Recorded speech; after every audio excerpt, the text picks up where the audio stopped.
Bapak Ibu Saudara sekalian yang dikasihi oleh Tuhan, pada bagian sebelumnya kita sama-sama merenungkan dan melihat di dalam Alkitab bagaimana ketika hari ketiga atau tibalah waktunya yang dinanti-nantikan itu. Pada hari yang ketiga setelah mereka bangun pagi dan semua orang Israel itu berkumpul di kaki Gunung Sinai, dan kemudian dengan berdebar-debar mereka menantikan kedatangan Tuhan. Bapak Ibu Saudara sekalian, Tuhan yang transenden, Tuhan yang kudus itu sekarang akan menyatakan dirinya kepada umat Allah. Dan di sanalah kita akan melihat satu peristiwa yang begitu fenomenal, yang begitu besar, yang akan terjadi, yang membuat di dalam catatan kehidupan mereka adalah satu peristiwa yang mereka tidak akan pernah bisa lupakan.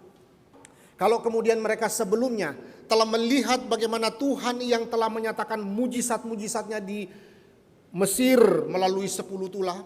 Sebelumnya mereka sudah menyaksikan bagaimana Tuhan telah membelah laut Teberau.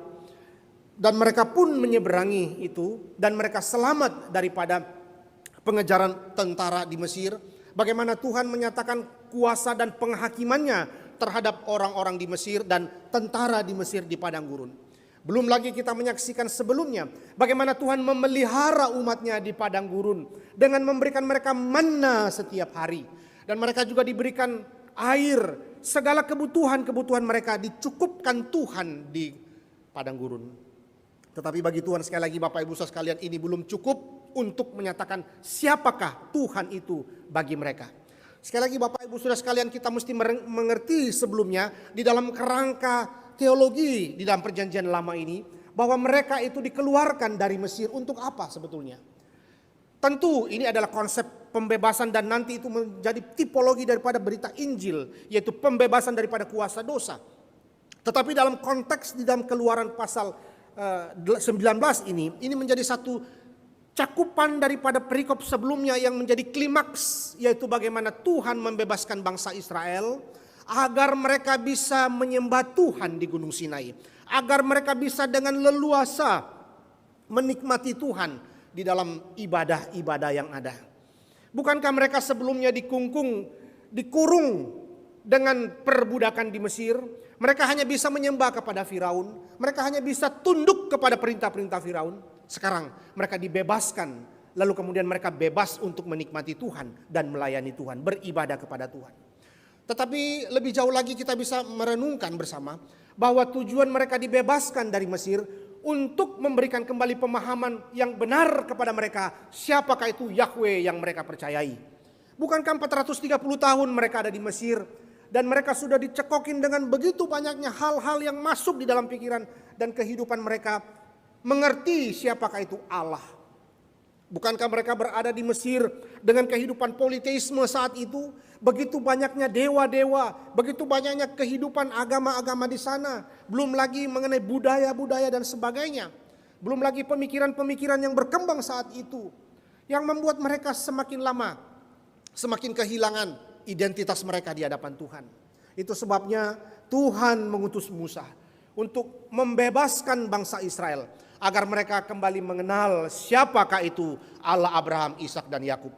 Allah mereka, agar mereka semakin mengerti, mengetahui siapakah itu Allah mereka. Tetapi proses akan berlangsung di padang gurun. Bukankah kita juga bisa mengingat kembali secara geografis dari Goshen menuju ke Israel, ke Kanaan itu hanya bisa ditempuh kurang lebih 2 minggu sampai 1 bulan. Kalau mereka berjalan menuju ke Filistin, naik ke utara. Tetapi ternyata Tuhan tidak membawa mereka ke situ. Tuhan membawa mereka ke jalur yang lain.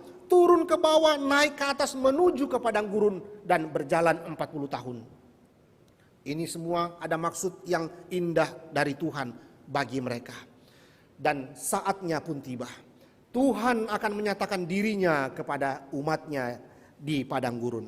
Dan kita menyaksikan di dalam ayat-ayat sebelumnya, saudara-saudara sekalian, hari yang bersejarah yang paling besar untuk bangsa Israel itu akan terjadi ketika mereka akan melihat Allah. Ada satu fenomena alam yang terjadi, kita bisa baca itu di dalam ayat 16 sebelumnya di sana. Terjadilah pada hari yang ketiga, pada waktu itu terbit fajar atau di pagi hari, ada guruh dan kilat dan awan padat di atas gunung dan bunyi sangkakala yang sangat keras, sehingga gemetarlah seluruh bangsa yang ada di perkemahan. Saudara menyaksikan di dalam pernyataan Allah di dalam ayat yang ke-16, sudah ada 4 paling tidak tanda fenomena alam. Saudara bisa perhatikan di situ, dikatakan ada guruh pertama, ada kilat, ada awan padat di atas gunung, dan ada bunyi sangkakala. Ada 4. Di ayat selanjutnya nanti kita akan melihat 3 lagi di dalam bagian itu, saudara. Tanda-tanda yang menunjukkan kehadiran Tuhan di sana. Nah, di dalam bagian ini kita menyaksikan ayat 16 di sana, bunyi sangkakala yang sangat keras dan membuat mereka begitu ketakutan, begitu gemetar. Gemetarlah seluruh bangsa yang ada di perkemahan. Nah, sekarang Bapak Ibu Saudara sekalian, apa yang terjadi kemudian? Setelah bunyi sangkakala itu terdengar bagi mereka, dan bukankah bunyi sangkakala atau bunyi suara itu menunjukkan satu tanda bahwa ada kedatangan sang raja alam semesta yang akan datang. Pemandangan yang begitu menakjubkan yang kita lihat di dalam bagian itu. Masuk di ayat yang ke-17. Kita menyaksikan, dikatakan lalu Musa membawa bangsa itu keluar dari perkemahan untuk menjumpai Allah, dan berdirilah mereka pada kaki gunung. Saudara, Musa menjadi mediator, memediasi pertemuan antara Allah dan Israel. Di ayat 13, saudara-saudara bisa menyaksikan atau melihat sebelumnya. Ayat 13, tangan seorang pun tidak boleh merabanya, sebab pastilah ia dilempari dengan batu atau dipanai sampai mati, baik binatang, baik manusia. Ia tidak akan dibiarkan hidup. Hanya apabila sangkakala berbunyi panjang, barulah mereka boleh mendaki gunung itu. Dan saat ini sangkakala sudah berbunyi dan mereka mendekati gunung itu. Tetapi menariknya kalau kita memperhatikan di ayat yang ke-17, lalu Musa membawa bangsa itu keluar dari perkemahan. Ini ada apa? Kenapa bukan mereka keluar sendiri? Bukankah Tuhan sudah perintahkan kalau sudah terdengar suara sangkakala, silakan keluar mendekati gunung. Tetapi saudara, ada satu seperti kontralogika yang muncul atau pemahaman yang sepertinya membingungkan kita kalau kita sedang menyaksikan ayat 17. Bukankah mereka disuruh keluar tadinya? Kenapa justru Musa yang membawa bangsa itu keluar dari perkemahan? Bapak Ibu Saudara sekalian, disinilah kita menyaksikan. Sekali lagi, pada waktu kita mau mengerti satu ayat, perlu kita bandingkan dengan ayat yang lain untuk menemukan kebenaran itu, saudara. Maka pada waktu kita sedang memikirkan kenapa ya, justru Musa yang membawa mereka, dikatakan ayat 17, lalu Musa membawa bangsa itu keluar. Ada apa? Kenapa mereka tidak bisa keluar sendiri? Bukankah sudah diperintahkan sebelumnya? Dan saudara-saudara sekalian, pertanyaan ini terjawab di dalam Ulangan pasal yang ke-5 ayat 5. Mari kita baca apa yang terjadi di sana. Ulangan pasal yang ke-5 ayat 5. Saya bacakan, Bapak Ibu bisa memperhatikan. Ulangan pasal yang ke-5 ayat yang ke-5. Aku pada waktu itu berdiri antara Tuhan dan kamu untuk memberitahukan firman Tuhan kepadamu, sebab kamu takut kepada api dan kamu tidak naik ke gunung. Dan ia berfirman dan seterusnya. Jadi ada problem yang terjadi di sini, ada masalah penting yang terjadi di sini. Apa saudara? Mereka takut sebetulnya. Saudara perhatikan ya, kalau kita mendengarkan ya, kalau kita di rumah saudara, terus ada kilat di atas rumah kita begitu keras sekali, ada angin ya, beberapa saat yang lalu juga terjadi begitu ya, ada angin kencang dan seterusnya. Paling tidak itu sudah membuat kita ketakutan sebetulnya. Apalagi kalau suara terdengar begitu sangat begitu sangat besar, suara guru, suara kilat begitu. Dan saudara perhatikan konteks penulisan ini, narator menuliskan lebih tajam lagi menyampaikan tentang keadaan itu. Nanti dikatakan di situ, suara itu terus terdengar, semakin keras. Bapak Ibu, kalau kita ada di Gunung Sinai saudara, pasti kita juga akan ikut ketakutan saudara. Dan itulah yang terjadi hari itu. Mereka begitu ketakutan melihat fenomena alam yang belum pernah mereka saksikan sebelumnya. Itu sebabnya di dalam bagian ini saudara, Musa membawa mereka keluar, menyiratkan bahwa mereka terlalu takut untuk berkumpul saat suara guru terdengar dan kilat, ada awan gelap di atas gunung, sangkakala yang sangat terdengar begitu keras. Saudara-saudara sekalian, Kita lihat bagaimana peran mediator ini begitu penting di dalam konteks ini, saudara. Di ayat 17 kita menyaksikan di sana, Musa membawa bangsa itu keluar dari perkemahan untuk menjumpai Allah. Karena mereka udah ketakutan, udah nggak tahu mau berbuat apa, melihat fenomena alam yang begitu mencekam, menakutkan saat itu. Lalu Musa membawa mereka, menuntun mereka keluar. Saudara-saudara sekalian, saat bunyi sangkakala terdengar, Musa memimpin bangsa Israel itu pergi ke kaki gunung Sinai. Di mana mereka akan mendengar, mereka akan melihat, mereka akan merasakan api yang menutupi gunung, serta merasakan bumi yang bergoncang di kaki gunung itu. Ya, bumi yang bergoncang, ya kalau di dalam bahasa kita itu ada gempa bumi begitu ya, gempa bumi. Dan seluruh mereka itu ketakutan, saudara. Dan inilah yang dilakukan sang mediator saat itu. Masuk di dalam ayat yang ke-18, saudara. Kita lihat lagi.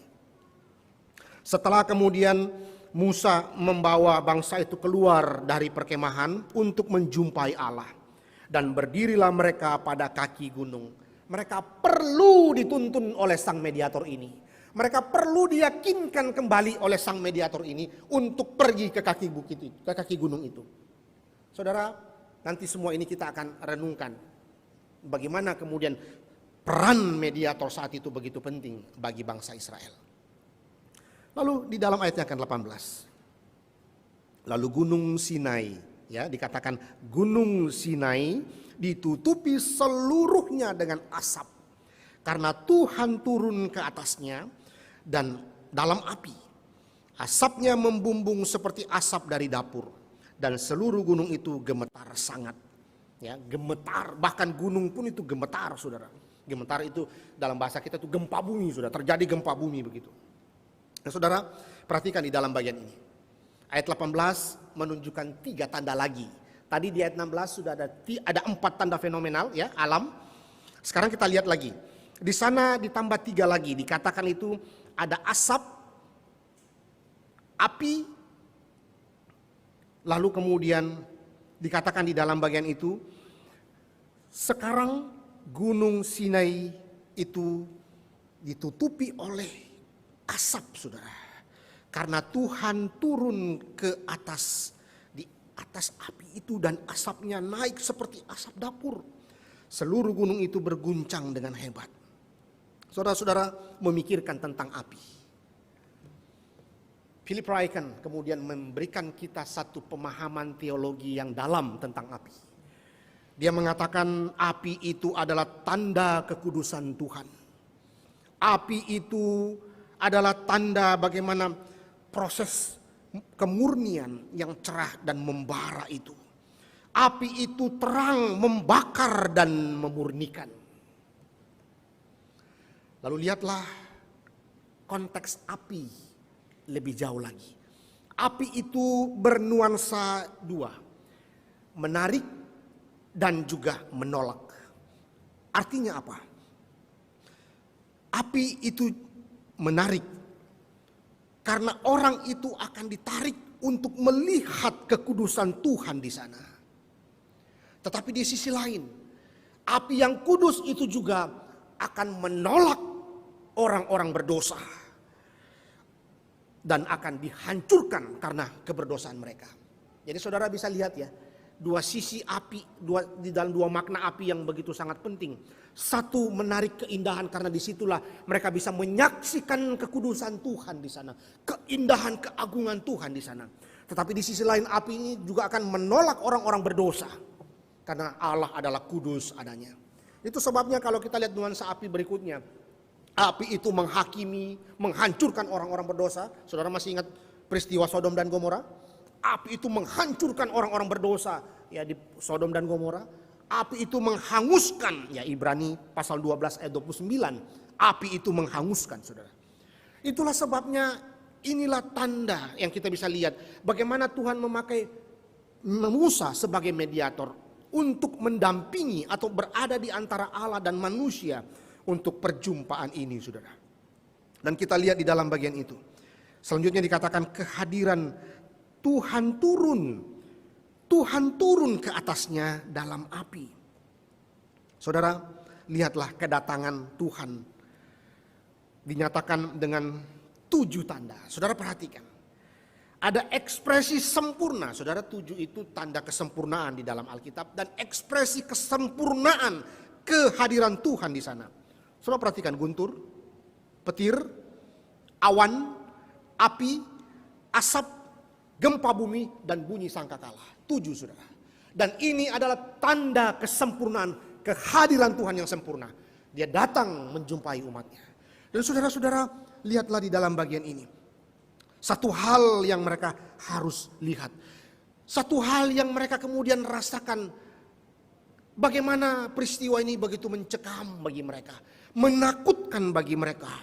Dan di sana kita melihat tidak ada apapun yang bisa membuat mereka itu tidak ketakutan. Mereka akan ketakutan. Mereka diliputi kecemasan, ketakutan, dan mencekam saat itu. Saudara, dalam bagian ini kita melihat bahwa itulah karakter Allah yang sedang menyatakan dirinya sebagai hakim. Kenapa sebagai hakim? Karena sebentar lagi Allah akan memberikan mereka hukum, perintah-perintah. Dan Allah bertindak sebagai hakim di dalam karakternya. Dan disitulah bagaimana hakim yang akan memberikan hukum perintah kepada umatnya. Dan Ibrani 12 ayat 29 menjelaskan bahwa api ini api yang menghanguskan. Berarti bahwa ini tidak main-main saudara. Mereka harus melihatnya dengan serius. Mereka akan berjumpa dengan Allah yang kudus. Mereka akan mendapatkan hukum-hukum Allah, perintah-perintah Allah. Dan bagaimana kemudian mereka menanggapi itu dengan serius dan hormat kepada Tuhan. Dan kita melihat di dalam bagian ini bagaimana Tuhan menyatakan kehadirannya secara sempurna di dalam 7 fenomena alam ini. Saudara, mari kita merenungkan lebih lanjut kebenaran ini. Kehadiran Allah. Berbicara kehadiran Allah melalui fenomena-fenomena alam ini. Ini mengingatkan kita tentang bagian-bagian lain di dalam Alkitab. Saudara masih ingat bagaimana ketika pemberian Roh Kudus di hari Pentakosta? Kisah Para Rasul pasal 2 ayat 2. Di situ Roh Kudus itu diberikan di hari Pentakosta. Adanya, ya kita lihat ya, Kisah Para Rasul pasal 2 ayat 2, saudara. Kisah 2 ayat 2, Kisah Para Rasul 2 ayat 2. Tiba-tiba turunlah dari langit suatu bunyi seperti tiupan angin keras yang memenuhi seluruh rumah di mana mereka duduk. Roh Kudus ketika diberikan kepada mereka ada bunyi seperti tiupan angin keras di sana. Dan saudara-saudara, bagaimana kemudian kita kontraskan itu atau bandingkan itu dengan peristiwa di Gunung Sinai. Di Gunung Sinai, hukum diberikan untuk menyatakan dosa manusia. Hari Pentakosta, Roh Kudus diberikan kepada umatnya atau kepada gerejanya untuk menyatakan juru selamat. Saudara, jangan lupa hari Pentakosta memberikan 3 hal penting. Pertama, proklamasi Injil. Kedua, pembentukan gereja. Ketiga, pengutusan para rasul. Pada waktu proklamasi Injil di hari Pentakosta, ketika Roh Kudus diberikan, Roh Kudus memproklamasikan Injil itu di dalam peristiwa itu bagi mereka. Itu sebabnya setelah itu Petrus berkhotbah, 3.000 yang bertobat dan seterusnya. Kita lihat bagaimana proklamasi Injil itu terjadi di situ. Saya bandingkan kembali. Hukum, pemberian hukum di Gunung Sinai. Kita lihat Roma 7 ayat 7. Sebetulnya pemberian hukum itu untuk apa sebetulnya? Paulus menjelaskan ini di dalam Roma pasal yang ke-7 ayat 7. Kita baca Roma 7 ayat 7. 2, 3. Jika demikian, apakah yang hendak kita katakan? Apakah hukum Taurat itu dosa? Sekali-kali tidak. Sebaliknya, justru oleh hukum Taurat, aku telah mengenal dosa. Karena aku juga tidak tahu apa itu keinginan. Kalau hukum Taurat tidak mengatakan jangan mengingini. Berarti apa saudara? Hukum Taurat diberikan untuk menyatakan dosa manusia. Roh Kudus diberikan kepada gereja untuk menyatakan Kristus adalah juru selamat. Saudara lihat bagian ini begitu sangat indah, kita bandingkan dengan peristiwa kehadiran Tuhan di sana. Kehadiran Tuhan di Gunung Sinai dengan pemberian hukum untuk menyatakan dosa manusia. Kehadiran Tuhan di dalam pemberian Roh Kudus kepada gerejanya di hari Pentakosta untuk memproklamasikan Kristus sebagai juru selamat, proklamasi Injil, dan memberikan kuasa atas dosa kepada gerejanya. Gunung Sinai diberikan hukum, dari Gunung Sinai Tuhan memberikan hukum untuk menyatakan dosa. Di hari Pentakosta Roh Kudus itu diberikan kepada gereja untuk memproklamasikan Injil dan memberikan kuasa atas dosa bagi gereja Tuhan. Dan saudara-saudara, kalau menyaksikan ini, terus kita renungkan apa makna peristiwa kehadiran Tuhan di Gunung Sinai. Mari kita bandingkan lagi bagian kedua. Saudara perhatikan di dalam bagian ini. Ketika bumi itu gemetar atau gempa bumi menjadi satu tanda di dalam kehadiran Tuhan. Di Gunung Sinai, hukum Taurat itu diberikan, terjadi gempa bumi. Sekarang, Yesus Kristus diberikan kepada orang berdosa, juga ditandai dengan gempa bumi. Mari kita lihat Matius pasal yang ke-27. Matius pasal 27 ayat yang ke-51, saudara. Saya bacakan Matius 27 ayat 51. Dan lihatlah, tabir bait Allah terbelah dua dari atas sampai ke bawah. Dan terjadilah gempa bumi. Dan bukit-bukit batu terbelah. Tabir Allah terbagi dua dari atas ke bawah. Menunjukkan apa, saudara? Kematian Kristus di atas kayu salib. Dan ini apa, saudara? Ini menunjukkan bagaimana Kristus mati di kayu salib, memberikan dirinya bagi orang berdosa. Itu sebabnya di dalam bagian ini kita membandingkan bahwa hukum Taurat diberikan di Gunung Sinai dengan tanda adanya gempa bumi. Kristus diberikan kepada orang berdosa sebagai korban perdamaian, juga ditandai dengan adanya gempa bumi. Sungguh menakjubkan. Allah begitu menyatakan kebenarannya untuk kita renungkan kembali betapa pentingnya kehadiran Tuhan itu bagi jemaat, bagi orang Kristen, bagi orang-orang percaya saat ini. Tuhan juga menyatakan dirinya begitu penting bagi umat Allah Israel di Gunung Sinai itu.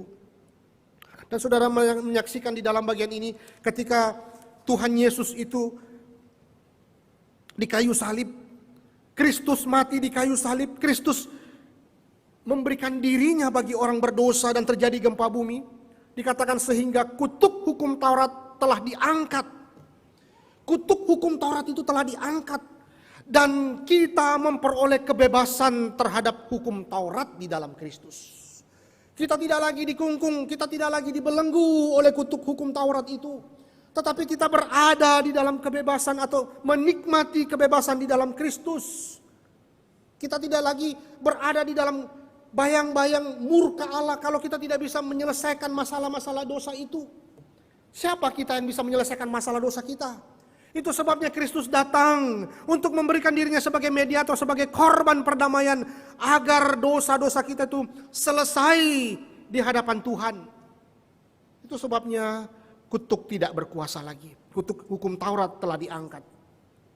Kebebasan terhadap hukum Taurat di dalam Kristus. Itulah yang membuat kita lega, itulah yang membuat kita menikmati sukacita di dalam Kristus. Kita menikmati damai sejahtera. Karena kita sadar bahwa kita tidak mungkin mentaati seluruh hukum Taurat itu. Bukan berarti kita tidak boleh jalankan hukum Taurat. Kita harus jalankan hukum Taurat. Tetapi di dalam ketidaksempurnaan kita menjalankan hukum Taurat itulah Kristus datang untuk menyempurnakan itu. Menolong kita agar kita dibenarkan karena kebenaran Kristus. Nah, saudara-saudara sekalian, pentingnya kita memahami ini lebih jauh tentang kehadiran Allah di Gunung Sinai. Dengan adanya tanda-tanda fenomena alam seperti itu. Mengingatkan kita tentang peristiwa Pentakosta. Mengingatkan kita tentang kematian Kristus di atas kayu salib. Nah, karena itu saudara, ketika kita sedang berhadapan dengan Tuhan, baik di dalam ibadah, baik di dalam saat teduh kita, baik dalam perenungan-perenungan kita akan firman, apakah kita menyadari akan hal ini? Apakah kemudian kita melihat bahwa betapa besarnya kasih karunia Allah di dalam hidup saya, sehingga aku orang berdosa ini kemudian Tuhan membawaku kembali berdamai dan menjadi anak-anak Allah. Nah, karena itu Bapak Ibu Saudara sekalian, kita melihat bahwa Allah yang mulia, Allah yang berbicara kepada umatnya di di Gunung Sinai. Dan demikian pula lah Allah yang mulia dan saat ini sedang berbicara melalui firman-Nya. Nah, karena itu bagaimana respon kita melalui dengan firman Tuhan ini? Ketika kita mendengarkan firman Tuhan, ketika kita sedang beribadah kepada Tuhan, bagaimana respon kita? Bapak Ibu Saudara sekalian, itu sebabnya di dalam bagian pertama ini saya ingin mengajak saudara untuk melihat kembali tujuan utama Tuhan turun di Gunung Sinai itu untuk menyatakan kehadirannya. Agar umatnya tahu bahwa Allah adalah Allah yang ada dan hadir di sana. Saudara-saudara sekalian, bayangkan bagaimana orang Israel itu akan menanggapi bagaimana Musa yang, jika tidak ada Musa yang naik ke atas sebagai mediator, mereka harus melihat ini dengan begitu penting bahwa Allah yang kudus, mereka orang berdosa. Itu sebabnya mereka selalu harus menghargai betapa kehadiran Tuhan di dalam hidup mereka. Masuk di dalam ayat yang ke-19, saudara. Kita melihat bagian yang lebih menarik lagi. Di ayat yang ke-19. Bunyi sangkakala kian lama, kian keras. Saudara bisa bayangkan, saudara ada di sana, apa yang saudara akan alami dan rasakan saat itu. Semakin keras bunyi sangkakala itu. Lalu berbicaralah Musa. Lalu Allah menjawabnya dalam guru. Menarik Bapak Ibu Saudara sekalian, kita melihat di dalam bagian ini. Suara sangkakala itu dikatakan semakin lama semakin keras. Dan bahkan Musa pun juga ketakutan, saudara.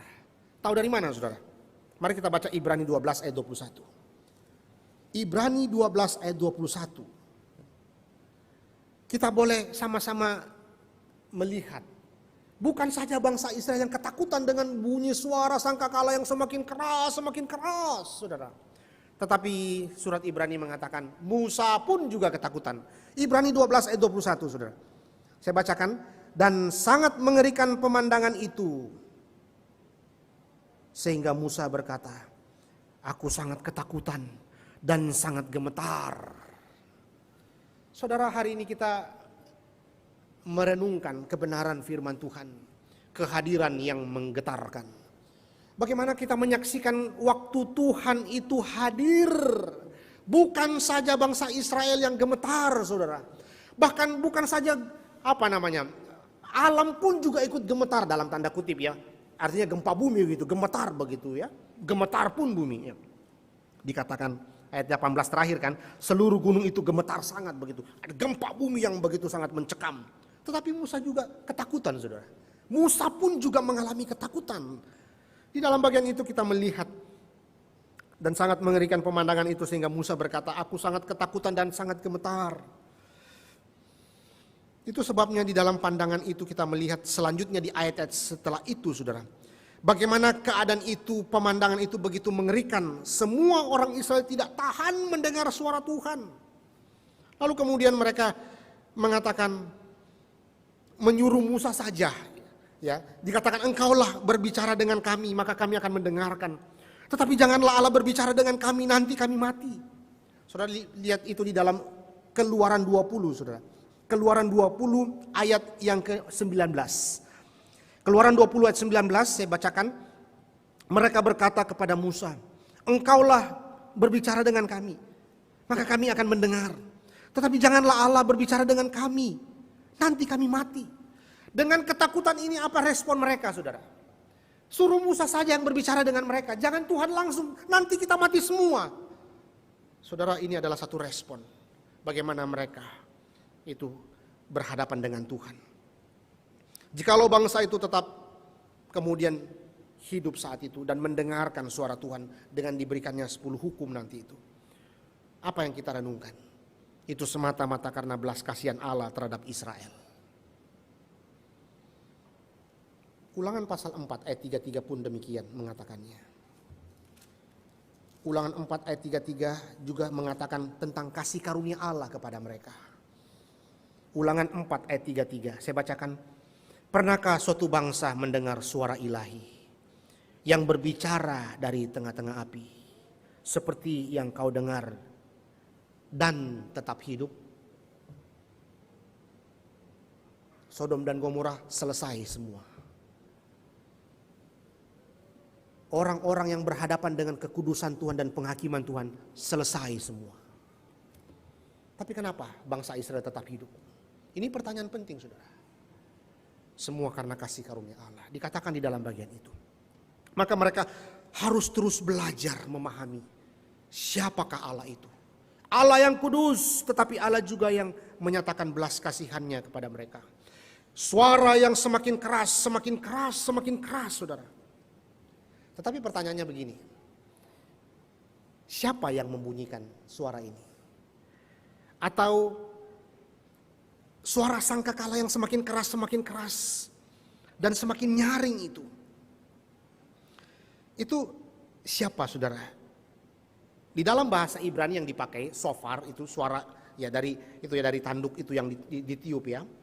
Suara sangkakala yang menjadi keras dan terus menerus ya. Trompet begitu dari tanduk binatang begitu. Tetapi pertanyaannya, saudara, itu siapa yang meniup?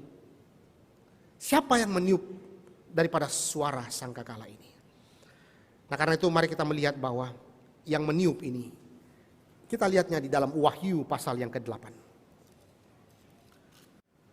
Pernyataan kehadiran Allah yang disaksikan oleh para malaikat yang meniup sangkakala itu. Wahyu pasal 8 ayat 6 dan 7. Dan ketujuh malaikat yang memegang ketujuh sangkakala itu bersiap-siap untuk meniup sangkakala. Lalu malaikat yang pertama meniup sangkakala itu dan terjadilah hujan es dan api. Bercampur darah dan semua itu dilemparkan ke bumi.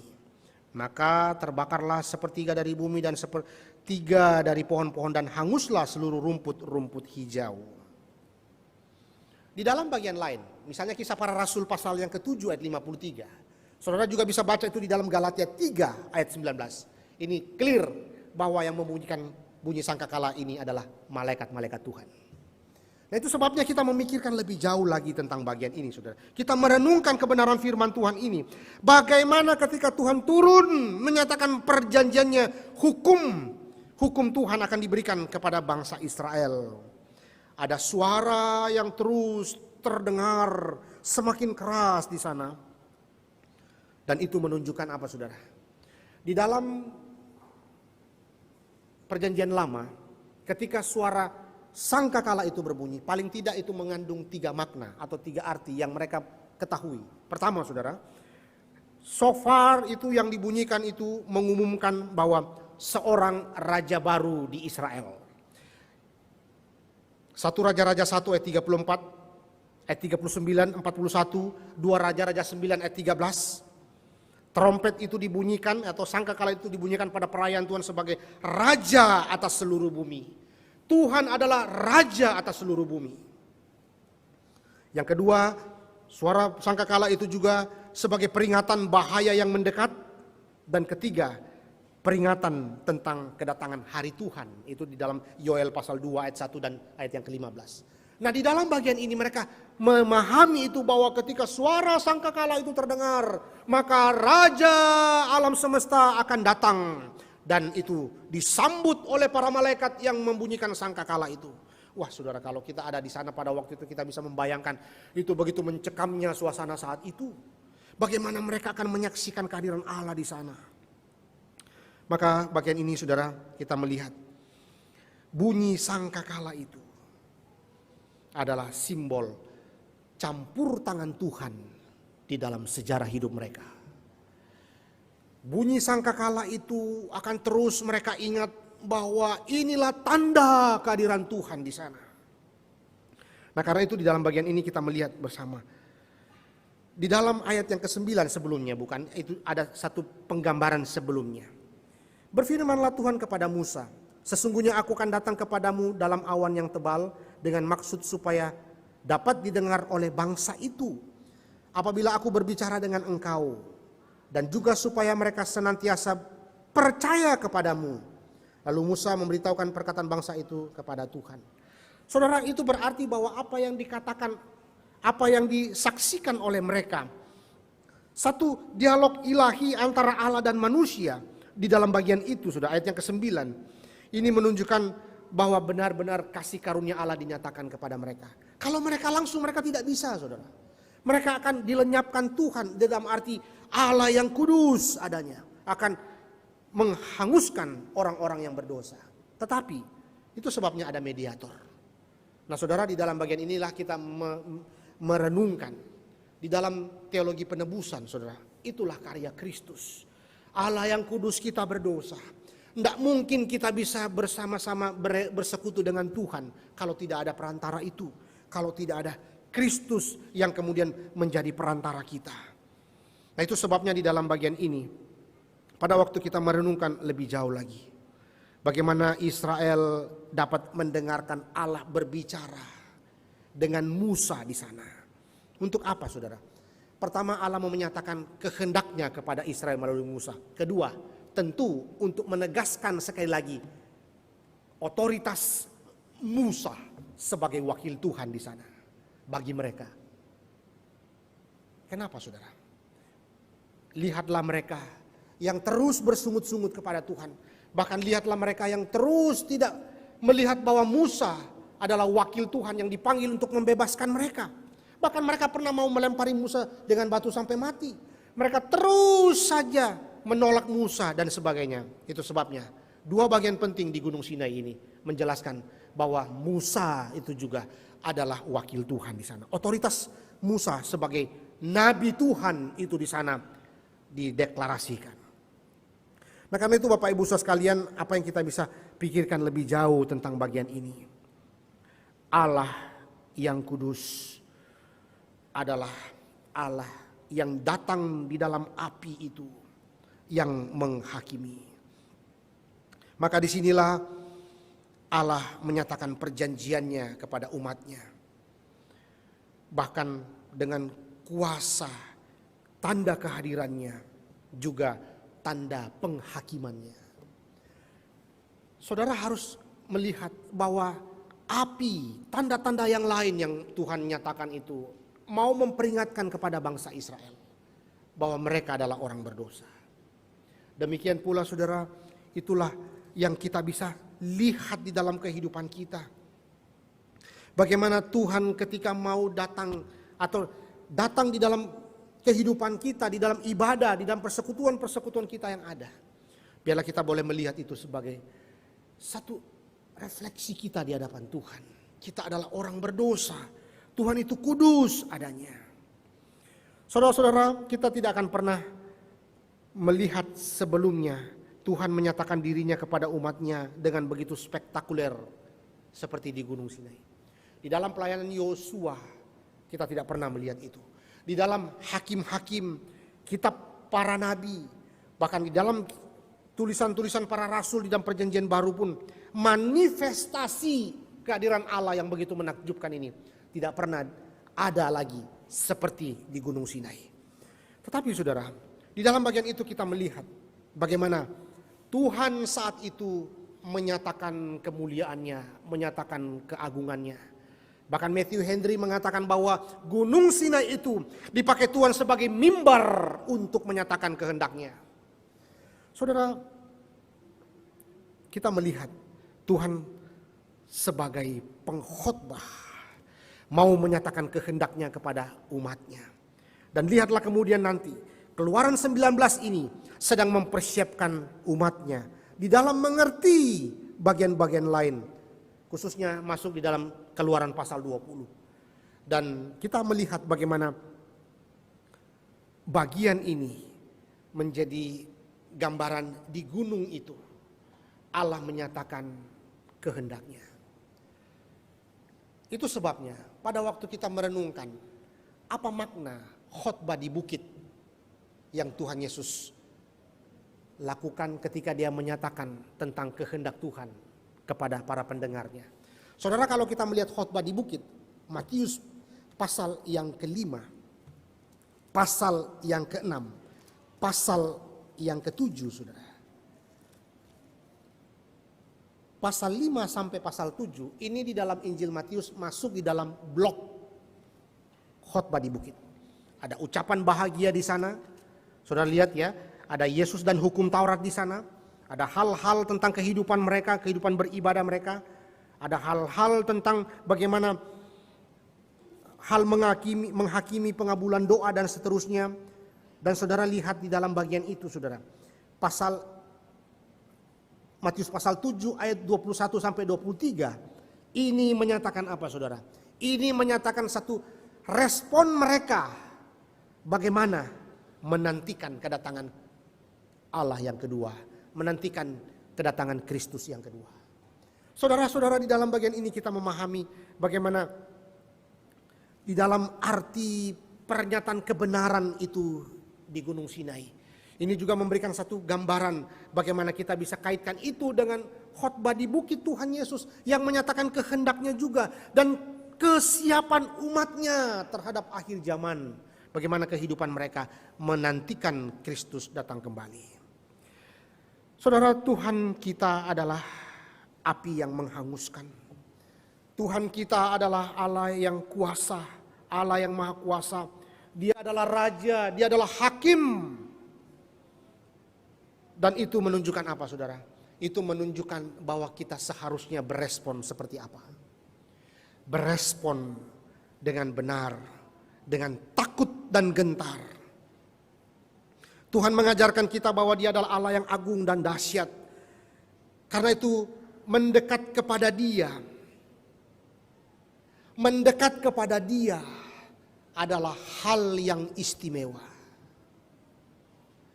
Allah adalah Allah yang agung, adalah Allah yang mulia. Itu sebabnya ketika kita diundang untuk mendekat kepada Allah yang agung, Allah yang mulia ini adalah hak yang istimewa. Tetapi seberapa besar orang Kristen melihat ini sebagai sesuatu undangan istimewa ketika datang beribadah? Berapa banyak orang Kristen yang memahami kebenaran ini? Dan ketika dia sedang berjumpa dengan Allah yang agung, Allah yang mulia itu, bagaimana mereka meresponi itu? Dengan satu syukur dan satu kesempatan yang istimewa, mereka bisa berelasi, bersekutu dengan Tuhan. Saudara, mari kita pikirkan, mari kita renungkan bagian ini. Bagaimana ketika kesempatan-kesempatan itu beribadah kepada Tuhan, berelasi dengan Tuhan, begitu istimewa. Itu sebabnya, saudara, tadi di dalam pembacaan Mazmur kita, Mazmur 137. Satu tangisan umat Allah di Babilonia. Ketika mereka tidak lagi bisa menikmati relasi bersama dengan Allah di bait Allah di Yerusalem. Mereka menangisi. Di dalam Mazmur yang kita baca tadi 137 ayat 1 dan 2 dikatakan, di tepi sungai-sungai Babel, di sanalah kita duduk sambil menangis apabila kita mengingat Sion. Mengapa mereka menangis? Bagi mereka Yerusalem kota kudus. Bagi mereka di Yerusalemlah bait Allah itu ada. Dan di sanalah mereka bisa bersekutu dengan Allah di baitnya yang kudus. Tapi saat itu sudah tidak ada lagi. Mereka sudah dibuang karena keberdosaan mereka. Itulah yang membuat mereka menangis di hadapan Tuhan. Berapa banyak kita yang menangisi hal-hal seperti ini juga hari ini. Ketika tidak ada lagi kesempatan-kesempatan kita bisa beribadah kepada Tuhan. Satu hal yang sangat menarik untuk merenungkan lebih jauh lagi bagaimana respon kita ketika kita beribadah kepada Tuhan. Saudara, John Piper itu memberikan kita satu prinsip-prinsip perenungan yang sangat penting menurut saya untuk kita renungkan. Mengingat kembali prinsip kebenaran ini tentang bagaimana respon kita ketika kita beribadah kepada Tuhan. Piper mengingatkan dalam tulisannya di dalam bukunya untuk menyadari betapa pentingnya berelasi dengan Tuhan dan menyadari masalah besar di gereja hari ini itu apa. Orang Kristen sudah menganggap Allah itu semakin kecil. Dia semakin besar. Bukankah ketika merenungkan prinsip ini, Bukankah mereka seharusnya semakin mengerti di kaki bukit, di kaki gunung Sinai itu, bahwa Allah itu besar, Allah itu agung, Allah itu mulia. Mereka orang berdosa, mereka kecil di hadapan Tuhan. Itu seharusnya respon mereka ketika mereka beribadah kepada Tuhan di gunung Sinai. Dan Piper kemudian membawa kita memahami, memikirkan, merenungkan kembali bagian ini. Bagaimana respon orang-orang Kristen di dalam ibadah saat ini. Memikirkan, merenungkan tentang bagaimana masalah besar di gereja hari ini. Orang Kristen yang sudah menganggap diri lebih besar dan Tuhan Sang Pencipta itu kecil. Hari ini kita sama-sama merenungkan bagian ini. Apa respon kita ketika kita datang beribadah? Apakah kita mencari sesuatu untuk kepuasan diri kita, maunya kita, atau memang kita sedang mencari apa yang menyenangkan hati Tuhan? Bapak Ibu Saudara sekalian, Pendeta Stephen Tong mengatakan, orang yang agung adalah orang yang datang ke gereja, lalu memikirkan apa lagi yang belum saya kerjakan untuk memuliakan Tuhan, untuk menyenangkan hati Tuhan. Apalagi yang saya belum lakukan, apalagi yang saya harus persiapkan agar nama Tuhan dipermuliakan, agar menyenangkan hati Tuhan. Bukan apa yang saya mau dari gereja itu, apa yang saya bisa dapatkan dari gereja itu. Justru orang yang agung, saudara, adalah orang yang terus memikirkan apalagi yang saya belum lakukan di gereja ini untuk memperbesar pekerjaan Tuhan, untuk menyenangkan hati Tuhan, untuk agar nama Tuhan dipermuliakan, agar berita Injil terus disebarkan. Bukan kemudian datang dengan satu spirit, apa yang gereja bisa berikan kepada saya. Kita coba mengevaluasi kembali diri kita ketika kita datang beribadah. Ada orang-orang yang datang tetapi tidak mau dikoreksi oleh firman Tuhan. Tidak mau jika mendengarkan firman Tuhan, khotbah yang menyinggung dosa, yang mengajak merenungkan firman Tuhan dalam-dalam. Mereka tidak mau kalau diajak menyangkal diri dari hawa nafsunya yang berdosa. Mereka tidak mau kalau diajak untuk pikul salib. Saya kan sudah banyak masalah hidup. Jangan lagi dong saya disuruh pikul salib. Saya sudah capek kerja dari Senin sampai Sabtu. Jangan lagi saya diberikan khotbah-khotbah yang menegur dosa saya. Saya mau mendengarkan perkataan yang mengangkat saya. Jangan ajak saya untuk berpikir kritis. Berikan yang bisa membuat saya terhibur. Berikan apa yang saya inginkan. Berapa banyak orang Kristen yang ke gereja hanya untuk mencari berkat-berkat Tuhan saja. Apa yang mereka inginkan saja. Tetapi tidak sungguh-sungguh buka hati menerima firman dan mau ditegur oleh firman, diubahkan oleh firman. Maka orang-orang ini sebetulnya adalah orang-orang yang kasihan, saudara. Orang-orang yang tidak punya pengharapan. Tetapi saudara, saya teringat kalimat Pak Tong. Dia mengatakan, justru hari Minggu kita berbakti kepada Tuhan untuk diisi dengan firman Tuhan. Diajak bahkan bekerja dengan keras untuk merenungkan firman Tuhan. Sehingga hari Senin sampai Sabtu kita tinggal menikmati sukacita bekerja bersama dengan Tuhan. Kita mau dikoreksi di dalam prinsip kebenaran pada pagi hari ini. Bagaimana kita justru mau datang, saudara, untuk melihat diri kita yang sebenarnya di hadapan Tuhan. Poin pertama ini membawa kita melihat bahwa melalui peristiwa fenomenal yang terjadi di Gunung Sinai, Allah mau menyatakan Allah besar, Israel kecil. Sebab itu dia harus menjadi besar di gereja. Sudahkah kita mengakui itu dalam cara hidup kita? Kita harus takut akan dia. Bapak Ibu Saudara sekalian, jangan turunkan Tuhan demi kepuasan hawa nafsu kita yang berdosa. Jangan kecilkan Tuhan dengan membesarkan ego hawa nafsu kita yang berdosa. Jangan cemarkan keagungan kekudusan Tuhan demi berkompromi dengan dosa dan mengikuti prinsip-prinsip dunia yang melawan Tuhan. Jangan, saudara. Allah besar. Allah maha besar. Kita kecil. Mari kita terus belajar untuk menempatkan Allah dengan benar dalam seluruh hidup kita. Jangan pernah turunkan Allah untuk memuaskan hawa nafsu kita yang berdosa. Jangan pernah mengecilkan Allah Ketika kita sedang melihat masalah kita itu terlalu besar, kita lihat sehingga kita mengecilkan Allah. Tetapi mari kita melihat Allah yang besar di dalam masalah hidup kita yang kecil itu. Bukan berarti masalah kita perlu sepelekan, remehkan, tidak saudara. Tetapi problem utama kita seringkali adalah melihat masalah itu terlalu besar daripada Allah. Mari kita belajar untuk melihat Allah itu besar. Dan yang kedua, ketika kita melihat kembali ayat yang ke-20. Lalu turunlah Tuhan ke atas gunung Sinai, ke atas puncak gunung itu. Maka Tuhan memanggil Musa ke puncak gunung itu dan naiklah Musa ke atas. Poin kedua, saudara, yang kita bisa renungkan di dalam bagian ini adalah mustahil untuk masuk ke dalam hadirat Tuhan, menikmati perjanjian dengan Allah tanpa perantara. Itu mustahil, saudara. Maka di dalam bagian ini Musa dipanggil naik untuk nanti turun menyatakan kebenaran Allah. Maka disinilah kita menyaksikan bersama-sama bagaimana hukum Taurat itu diberikan untuk menyatakan dosa mereka.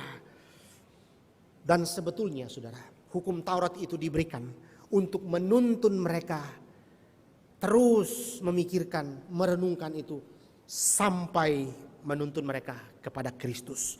Galatia pasal yang ketiga ayat yang ke-24 saudara. Galatia 3 ayat yang ke-24. Ini menunjukkan satu hal penting. Apa makna hukum Taurat diberikan kepada mereka melalui sang mediator itu. Sang mediator yang itu Musa. Dan sang mediator kita saat ini bukanlah Musa, bukan lagi Musa, tetapi Yesus Kristus sang mediator kita. Bahkan hukum Taurat diberikan di Gunung Sinai itu sebetulnya untuk menuntun kita nanti bertemu dengan Kristus. Galatia 3 ayat 24. Jadi hukum Taurat adalah penuntun bagi kita sampai Kristus datang supaya kita dibenarkan karena iman. Nah, karena itu Bapak Ibu Saudara sekalian, mari kita melihat peran mediator itu begitu penting dalam kehidupan kita. Kristus. Kita boleh kembali didamaikan melalui pengorbanan Kristus. Di dalam Roma pasal 5 ayat 8 dan 9 dikatakan, akan tetapi Allah menunjukkan kasih-Nya kepada kita oleh karena Kristus telah mati untuk kita ketika kita masih berdosa. Lebih-lebih karena kita sekarang telah dibenarkan oleh darah-Nya, kita pasti akan diselamatkan dari murka Allah. Dan inilah pengharapan kita.